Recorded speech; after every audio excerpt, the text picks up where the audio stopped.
Breakfast is life, and life is breakfast. Breakfast is one of the few uniting forces in the universe. Regardless of ethnicity, creed, cultural background, or religion, one's need to consume the fetuses of chickens and round tubes of bread is an inherent fact of life. Breakfast gives us the will to go on in the toughest times and makes normal life all the more sweeter. For me, breakfast is personal. I have a deep connection with the cosmic factors that brought together eggs, waffles, and potatoes into a single mealtime exchange of flavor and texture. Breakfast is one of those few instances in life where no matter how bad one's day is going, it will provide consolation and comfort where other aspects of life cannot. I see breakfast as the ultimate savior of humankind. Can you see the stars in the sky? Can you imagine the complexity of life on the earth? How does this make you feel? Small? Insignificant? In need of a good meal? Breakfast can help with this and more. Something as simple as slathering jam on a piece of toast can provide a sort of tranquility with life. Think about toast right now. Picture the soft yet crunchy essence of its being that gives toast its unique qualities.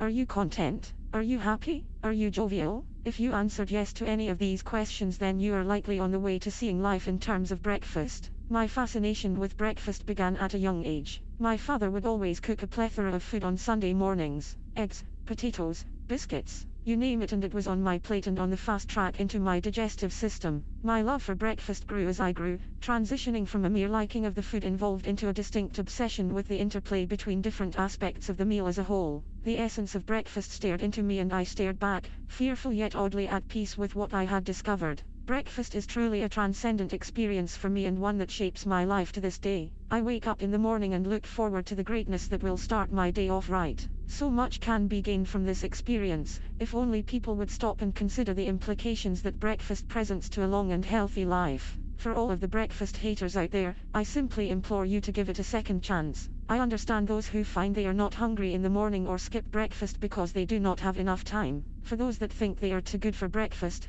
consider the following set of facts. Julius Caesar ate breakfast. So did Napoleon. So did Genghis Khan. So did all of the Vikings. So did Albert Einstein. So did Gregor Mendel. So did Julia Child. Think of that, Julia Child ate breakfast. The same Julia Child of What Would Julia Do fame. She ate breakfast. So should you. Everyone who has ever procured renown throughout history has eaten breakfast throughout their lives. This is an inexorable truth of one's existence. Come with me on a journey to a territory in the Middle Ages in what is now Germany. A party of 5 is journeying through the Black Forest, an arduous quest that many would regard as both perilous and full of cake. After a long day of walking, they decide to set up camp and later go to sleep. When they wake up, the individuals begin to make a simple meal of pork and bread. What they have is not much but keeps them going throughout the day. Breakfast is an empowering force that has had a present throughout the span of time. Just as the Germanic people feasted on meat and carbohydrates for sustenance in a time of need, so do the people of the world now rejoice in the simple pleasures of a morning meal spent with friends.